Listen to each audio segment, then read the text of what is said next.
The lightning split the midnight sky like a jagged scar, illuminating the twisted wreckage of the luxury horse trailer scattered across Highway 9. Steam rose from the overturned vehicle as rain hammered the asphalt, washing away traces of blood that led into the dense Kentucky woods. Inside that forest, worth more than most people's homes, lay Midnight Thunder, the most famous racehorse in America, dying alone in the darkness. Cornelius Vanderburg had built his empire on three things: oil, real estate, and his prized thoroughbred. Midnight Thunder wasn't just a horse.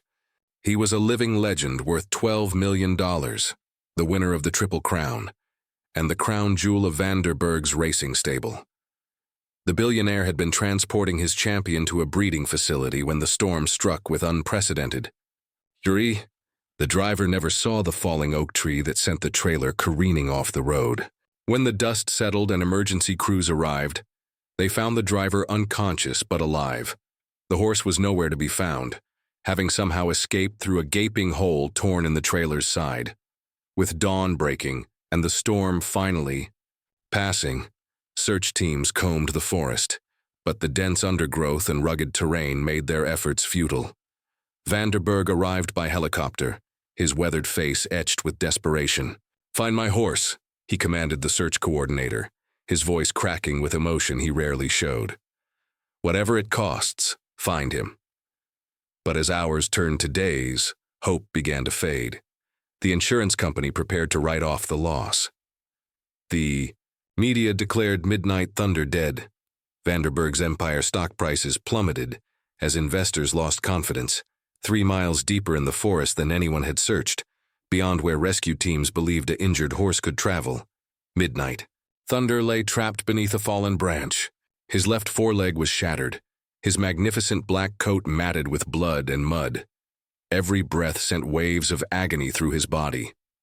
The champion who had thundered across finish lines to the roar of crowds now lay in silence, his spirit dimming. With each passing hour, Dexter Hawthorne had chosen this remote corner of Kentucky, specifically to avoid the complications of modern life. His small farm sat nestled in a valley where cell towers couldn't reach, and visitors rarely ventured. The 43-year-old former veterinarian had walked away from a successful practice in Louisville 5 years earlier, burned out from the politics and pressure of treating million-dollar animals for wealthy clients who cared more about winning than animal welfare.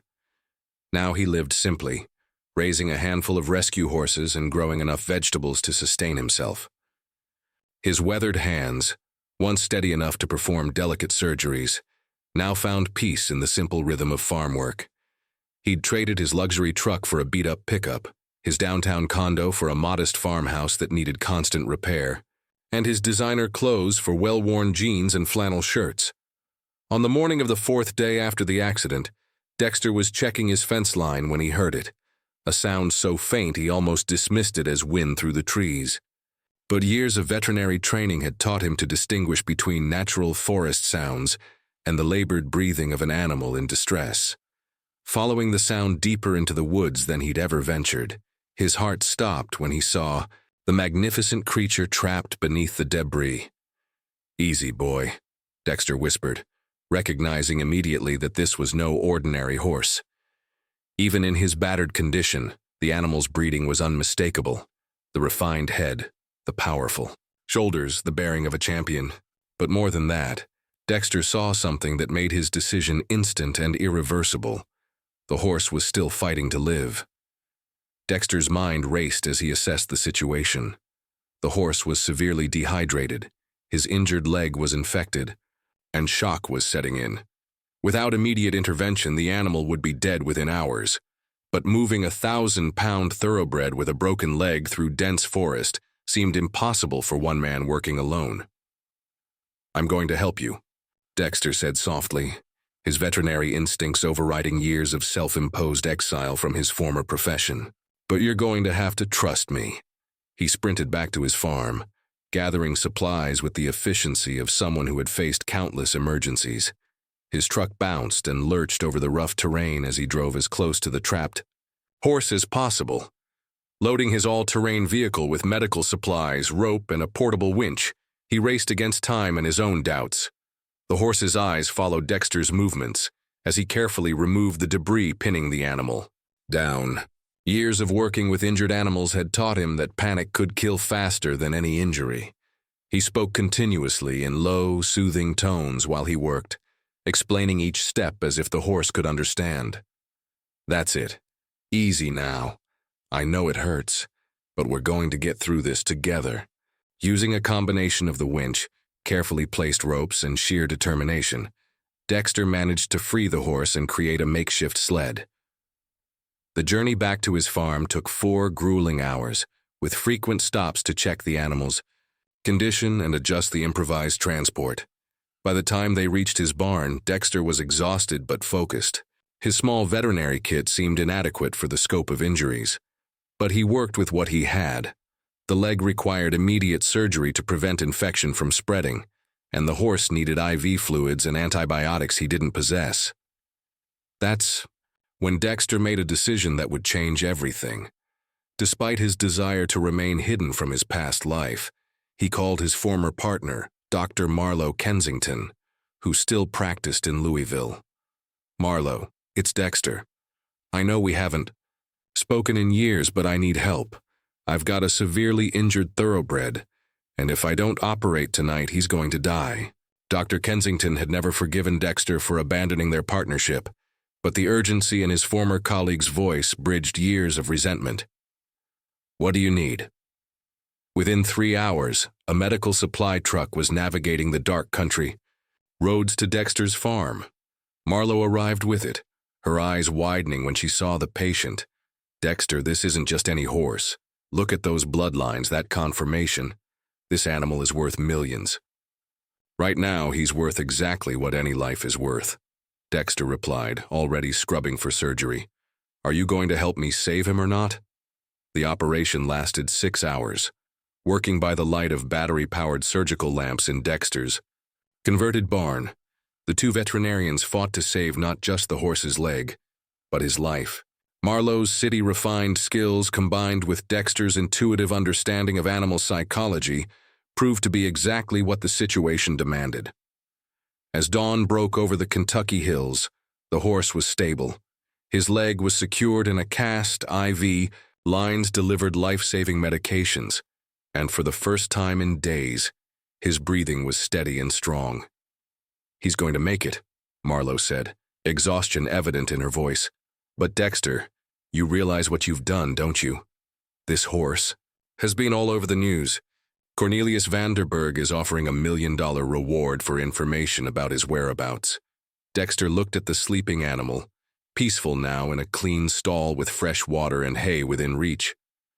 "Then I guess we'd better call him," but as he reached for his phone, Dexter hesitated. He'd left his old life behind for good reasons. Getting involved with people like Vanderburg meant returning to a world he'd sworn to avoid. Yet looking at the horse who had fought so hard to survive, he knew he couldn't turn back now. The phone rang 3 times before a crisp voice answered. "Vanderburg residence. This is Dr. Dexter Hawthorne. I believe I have something that belongs to Mr. Vanderburg." The helicopter touched down in Dexter's pasture at exactly 2:47 p.m., sending his small herd of rescue horses scattering to the far corners of the field. Cornelius Vanderburg emerged from the aircraft like a force of nature, his silver hair unmoved by the rotor wash, his expensive suit somehow remaining pristine despite the rural landing. Following behind him came an entourage that seemed absurdly out of place on the humble farm. His personal attorney, Octavius Blackthorne, his head of security, a mountain of a man named Bramwell Knox, and Dr. Victoria Ashworth, the most sought-after equine specialist on the East Coast. Dexter watched from his porch, feeling underdressed in his work clothes and uncertain about the circus descending on his peaceful property. But his hesitation evaporated when he saw Vanderburg's face upon entering the barn. The billionaire's carefully constructed mask of control crumbled as he approached the stall where Midnight Thunder stood, alert and eating hay despite his injuries. "Thunder," Vanderburg whispered, his voice breaking. The horse's ears pricked forward at the familiar voice, and he limped toward the stall door. "My God, what you must have gone through." Dr. Ashworth immediately began examining the horse, her expensive equipment a stark contrast to Dexter's improvised medical setup. After 20 minutes of thorough inspection, she turned to face the group, her expression one of professional amazement. "Whoever performed this surgery saved this horse's life," she announced. "The break was complex, the infection was advanced, and the conditions," she gestured around the converted barn. "This shouldn't have been possible. Dr. Hawthorne, your work here is nothing short of miraculous." Vanderberg's piercing blue eyes fixed on Dexter with new interest. "You're a veterinarian." "Was," Dexter corrected. "I retired from practice 5 years ago." "Why?" The simple question hung in the air like a challenge. Dexter could feel the weight of all their expectations, the judgment implicit in their expensive clothes and entitled attitudes. This was exactly why he'd left that world behind. "Because I got tired of treating animals like commodities instead of living beings," he said. "Finally, I got tired of owners who cared more about winning than welfare."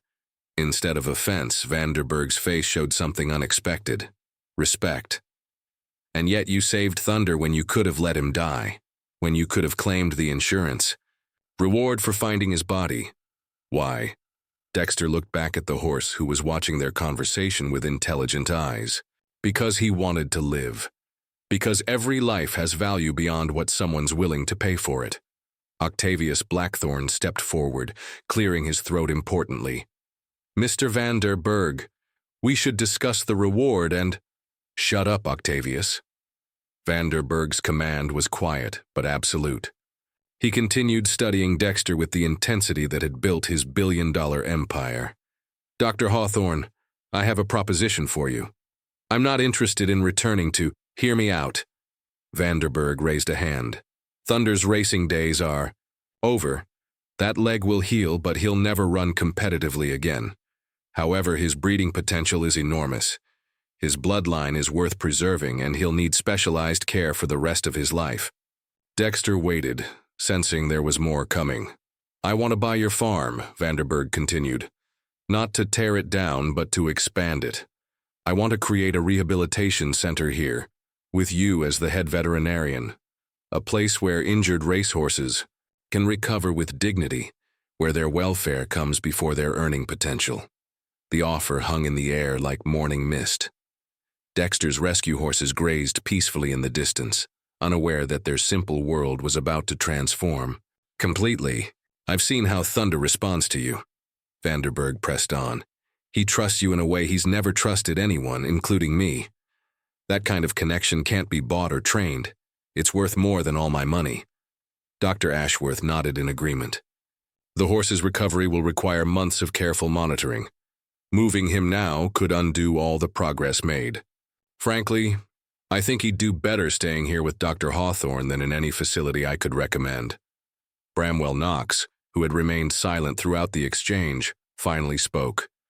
"Sir, the security implications of—" "Are manageable," Vanderberg finished. "Dr. Hawthorne, I'm prepared to offer you $10 million for your property, plus an annual salary of $500,000 to run the rehabilitation center. You'll have complete autonomy over medical decisions, unlimited budget for equipment and facilities, and the satisfaction of knowing you're revolutionizing how the racing industry treats its athletes." The magnitude of the offer made Dexter's head spin. $10 million would solve every financial worry he'd ever had. But more than that, it would allow him to help horses on a scale he'd never imagined possible. "There's one condition," he said finally. Vanderberg raised an eyebrow. "Name it." "My rescue horses stay. They're part of the deal, non-negotiable." For the first time since his arrival, Vanderberg smiled. "Dr. Hawthorne, I think this is the beginning of a very profitable partnership." Within 6 weeks, Dexter's quiet farm had transformed into a construction zone that resembled a small city. Earth-moving equipment carved new roads through the property, while architects argued over blueprints that seemed to change daily. Vanderberg had not merely kept his word about the $10 million, he'd tripled the budget when he realized the scope of what they were building. The Hawthorne Equine Rehabilitation Center, as it was officially named, would be unlike anything the horse racing world had ever seen. The main facility included state-of-the-art surgical suites, hydrotherapy pools, magnetic therapy chambers, and recovery stalls designed with input from animal psychologists. But what made it truly revolutionary was Dexter's insistence that every aspect prioritize the horse's emotional well-being alongside their physical recovery. The pool needs to be deeper, Dexter argued with the chief architect, Quinlan Morehouse, a man whose previous work included designing facilities for Olympic athletes. Horses are prey animals. They need to feel secure in the water, not vulnerable. Dr. Hawthorne, the specifications we've drawn meet industry standards. Forget industry standards, we're creating new ones. Vanderberg, who observed these discussions from a temporary office installed in a luxury trailer, found himself constantly impressed by Dexter's innovative thinking. The veterinarian approached each design challenge by asking not what would be most efficient or cost-effective, but what would make an injured horse feel safest and most comfortable. Meanwhile, word of the center's construction had spread throughout the racing community. Calls poured in from owners whose horses had suffered career-ending injuries, all hoping to secure a spot at the facility that was already being hailed as revolutionary before it had treated its first patient. But Midnight Thunder remained Dexter's primary focus. The champion's recovery was progressing better than anyone had dared hope. His leg had healed clean and strong, and while he would never race again, he moved with dignity and apparent comfort around his expanded paddock. More importantly, his spirit had returned. The spark that had made him a champion was evident in how he interacted with Dexter and the small staff that had been carefully selected for the project.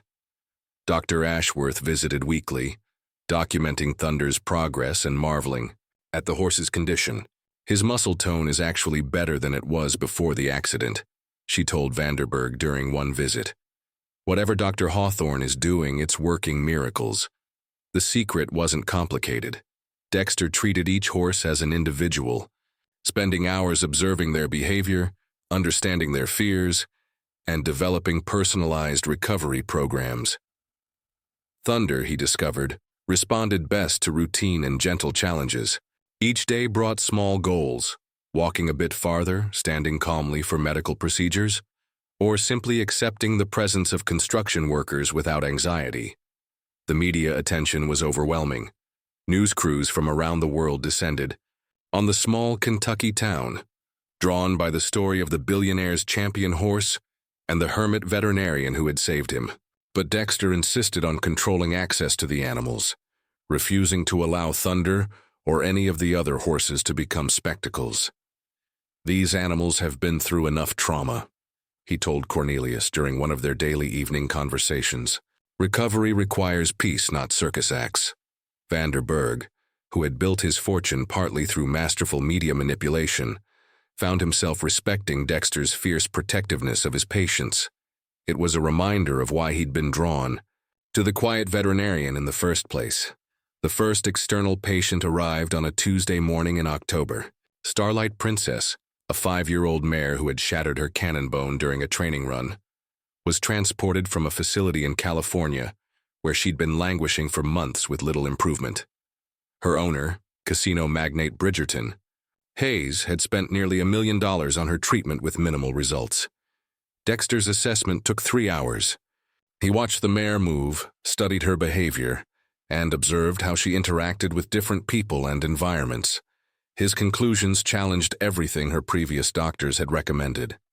She's not just physically injured, he explained to Hayes and Vanderberg. She's traumatized. Every person who approaches her represents potential pain. We need to rebuild her trust before we can heal her body. The treatment plan Dexter developed seemed almost ridiculously simple. Daily sessions of gentle grooming, hand-walking in a peaceful environment, and gradually introducing positive experiences to counteract her trauma memories. No aggressive therapy, no rushing the process, just patient, consistent care. Hayes was skeptical. Dr. Hawthorne, I've invested enormous amounts in cutting-edge treatments. You're suggesting brushing her? I'm suggesting we remember she's a sentient being with emotions, not a machine to be repaired. Within 2 weeks, Starlight Princess was moving better than she had in months, Within a month, she was trotting sound and showing signs of her former spirit. The transformation was so dramatic that Hayes donated an additional $5 million to the center and began referring other owners with injured horses. As autumn deepened into winter, the Hawthorne Center's reputation grew exponentially. Dexter found himself working 16-hour days, not because he had to, but because every horse that arrived represented another chance to prove that compassionate care could achieve what high-tech treatments alone could not. But the true test was yet to come. Vanderburg had quietly been planning something that would either cement the center's reputation forever or destroy it completely. The call came at 3 a.m. on a February night when ice glazed the Kentucky hills like silver armor. Vanderburg's voice was tight with urgency as he spoke to Dexter from his helicopter somewhere over Tennessee. "We're bringing you Royal Sovereign. ETA 20 minutes. Prepare for emergency surgery." Dexter jolted fully awake. Royal Sovereign was arguably the most valuable racehorse in the world. A 4-year-old stallion, whose earnings already exceeded $20 million, and whose stud value was projected in the hundreds of millions. He was also notoriously difficult, having injured 3 handlers in the past year. What happened? Barn fire at Meadowbrook Farms. Sovereign got spooked, crashed through a stall door, and impaled himself on broken metal. Dr. Ashworth is with me, but she says if we don't operate within the hour, we'll lose him. Dexter was already pulling on. His clothes, his mind racing through preparations. How bad is the injury? Penetrating abdominal wound, possible internal organ damage. His owner, Damascus Wells, is flying in from Dubai. He's difficult. That was an understatement. Damascus Wells had earned his fortune in arms dealing before transitioning to legitimate businesses, including a racing stable that operated with military precision and zero tolerance for failure. His horses were investments first, animals second, and he was known to cut his losses without sentiment. The helicopter's landing lights blazed across the facility as Dexter finished prepping the surgical suite.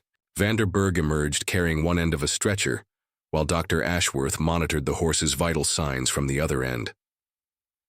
Royal Sovereign was conscious but in obvious distress, his magnificent bay coat dark with sweat and blood.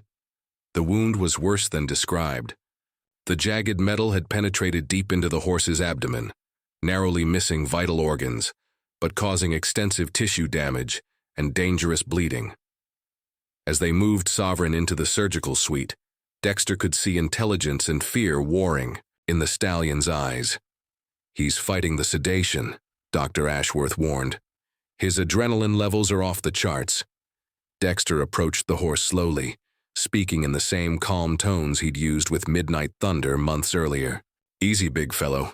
I know it hurts, I know you're scared, but we're going to take care of you." Something in his voice seemed to reach the panicked animal. Royal Sovereign's breathing slowed slightly, and his muscles relaxed just enough for the anesthesia to take effect. The surgery lasted 4.5 hours. Working in the sterile environment of the center's advanced surgical suite, Dexter and Dr. Ashworth navigated layers of damaged tissue, repaired torn muscles, and carefully cleaned debris from the wound.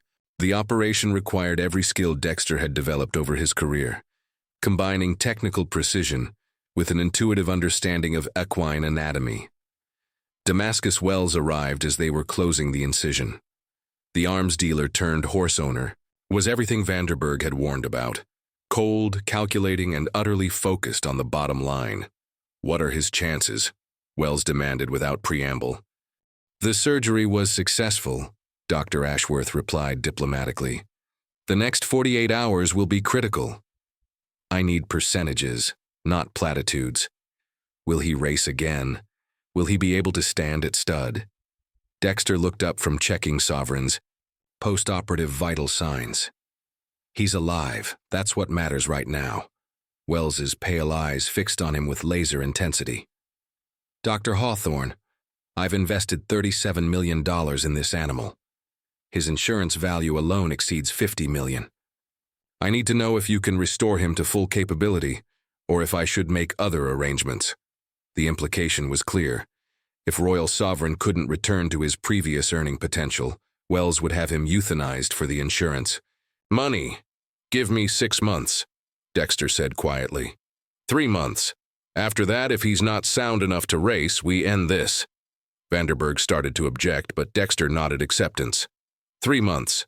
Over the following weeks, Royal Sovereign's recovery became a test of everything Dexter had learned about healing traumatized horses. The stallion was not just physically injured, but psychologically damaged by the fire and his subsequent pain. He was aggressive with most handlers, striking out with his front hooves and showing the kind of dangerous behavior that could end careers. But with Dexter, something different happened. The veterinarian spent hours simply sitting near the horse's stall, not demanding anything, just being present. Gradually, Sovereign began to associate his presence with relief from pain rather than additional trauma. The breakthrough came 6 weeks into recovery. Dexter was changing the stallion's bandages when Sovereign, instead of pinning his ears and threatening to bite, actually lowered his head and allowed himself to be touched without restraint. He's learning to trust again, Dexter explained to Vanderberg, who had been watching from outside the stall. The fire taught him that humans bring danger. We have to teach him the opposite. By the end of the 2nd month, Royal Sovereign was walking sound and showing flashes of the athleticism that had made him a champion. But Wells remained skeptical, demanding increasingly aggressive therapy to speed the process. "You're coddling him," Wells complained during one visit. "Push him harder. He needs to be race-ready, not pet-ready. He needs to be sound," Dexter replied, "physically and mentally. Rush the process and you'll break him permanently." With 2 weeks left in their agreed timeline, Wells delivered an ultimatum. "I've arranged for a racing evaluation. If Sovereign can't run a 6-furlong workout at competitive times, I'm putting him down. The insurance payout is more valuable than a crippled stallion. The evaluation would determine not just Royal Sovereign's fate, but the future of everything Dexter had built at the center." The morning of Royal Sovereign's evaluation dawned crisp and clear, with a bite in the March air that promised spring was still weeks away. The center's training track had been professionally measured and certified, drawing observers from across the racing world who came to witness what many believed would be either a miracle or a tragedy. Damascus Wells arrived with an entourage that included racing officials, veterinarians, and insurance representatives. His expression was neutral, but Dexter could see the cold calculation in his eyes. The arms dealer had already decided his horse's fate. This evaluation was merely a formality before collecting the insurance money. Vanderberg stood beside Dexter. Near the rail, his usual confidence replaced by obvious tension. "Are you sure about this? Sovereign hasn't been asked to run at speed since the accident." "He's ready," Dexter replied, though his stomach churned with uncertainty. "His body is sound. The question is whether his mind has healed enough to remember what he loves about running." Royal Sovereign stood in the starting area, his bay coat gleaming in the morning sun. He looked magnificent, every inch the champion he had been before the fire. But Dexter could see the tension in the horse's posture, the way his ears flicked nervously at every sound. The stallion was physically capable of running, but trauma had a way of sabotaging even the strongest bodies. Jockey Remington Vale, a veteran rider who specialized in difficult horses, approached Sovereign carefully. The horse allowed himself to be mounted, but his muscles were coiled tight with anxiety. "Take him slow for the first few furlongs," Dexter instructed. "Let him remember that running is joy, not pain." The starting gate clanged open, and Royal Sovereign burst forward with explosive power that drew gasps from the observers. But something was wrong. Instead of the fluid grace that had made him a champion, his stride was choppy and uncertain. He was fighting himself, his body capable but his mind trapped in memories of terror. At the quarter-mile mark, Sovereign was already falling behind the pace Wells had demanded. The insurance representatives began making notes, and Damascus Wells pulled out his phone to call the disposal service. But Dexter saw something the others missed. Royal Sovereign's ears had pricked forward, and his stride was beginning to lengthen. The horse was remembering. "Come on, boy," Dexter whispered. "Remember who you are." At the half-mile marker, something magical happened. Royal Sovereign seemed to shed his fear like an old coat. His stride transformed from labored to liquid. His head dropped into the perfect racing position, and suddenly he was flying around the track with the same breathtaking speed that had made him famous. The final time was not just competitive, it was spectacular. Royal Sovereign had run the 6 furlongs faster than his previous best time, despite months of inactivity and recovery from major surgery. The silence that followed was broken by spontaneous applause from the gathered observers. Damascus Wells slowly put away his phone, his expression unreadable. Dr. Ashworth was openly weeping as she watched the magnificent stallion cool down, his eyes bright with the satisfaction of a job well done. "Impossible," one of the racing officials muttered. "A horse doesn't come back from that kind of injury to run faster than ever." But Dexter understood what had happened. Royal Sovereign hadn't just recovered physically. He had discovered that running could be about joy instead of fear, about partnership instead of domination. The patient, compassionate rehabilitation had not only healed his body but had freed his spirit to soar. Damascus Wells approached Dexter with grudging respect. "Dr. Hawthorne, I owe you an apology, and more than that, I owe you a debt. Name your price for what you've accomplished here." "Keep him happy," Dexter replied simply. "That's all the payment I need." The success with Royal Sovereign transformed the Hawthorne Equine Rehabilitation Center from an experimental facility into the most sought-after equine hospital in the world. Horses arrived from 6 continents, their owners willing to pay any price for the kind of miracle Dexter and his team had performed.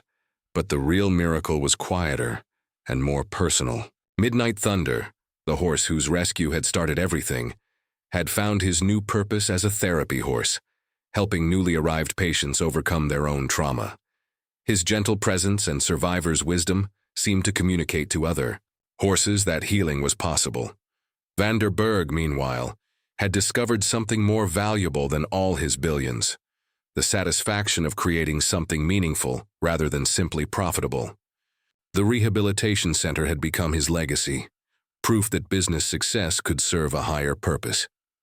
1 year after the evaluation, Dexter stood in the same spot where he had first found Midnight Thunder trapped and dying in the forest. The modest farm had been transformed into a world-renowned facility, but the values that had driven him to save one injured horse remained unchanged. Royal Sovereign had returned to racing and won his next 3 starts, becoming the most celebrated comeback story in sports history. More importantly, he had become an ambassador for compassionate horse care, his story inspiring changes throughout the racing industry. Damascus Wells had donated $50 million to establish the Damascus Wells Foundation for Equine Welfare, dedicated to ensuring that racehorses received proper care throughout their careers and retirement. The former arms dealer had discovered that creating life was more satisfying than dealing in death. As the sun set over the Kentucky hills, painting the sky in shades of gold and crimson, Dexter reflected on the journey that had brought him from hermit to healer, from exile to acclaim. The simple decision to save one dying horse had transformed not just his own life, but the lives of hundreds of horses and the people who loved them. Midnight Thunder whinnied softly from his paddock, calling. Dexter's attention to the present moment. The horse who had started it all stood proud and sound, his dark coat shining in the evening light, his eyes bright with contentment. "Yes, old friend," Dexter said, walking over to stroke the champion's neck. "We did good, didn't we?" The horse nuzzled his shoulder in response, a gesture of trust and affection that was worth more than all the money and fame their story had generated. In saving Midnight Thunder, Dexter had discovered that the greatest rewards in life came not from what you could take, but from what you were willing to give. The Hawthorne Center continued to grow and evolve, but its heart remained the same. The belief that every life had value, every creature deserved compassion, and that healing was as much about the spirit as the body. It was a lesson learned in a storm-dark forest from a dying horse who refused to give up, and it had changed the world. As night fell over the center, the sounds of contented horses drifted across the grounds, Champions and rescues alike, all united in the simple pleasure of being alive, healthy, and loved. It was, Dexter reflected, the most beautiful sound in the world.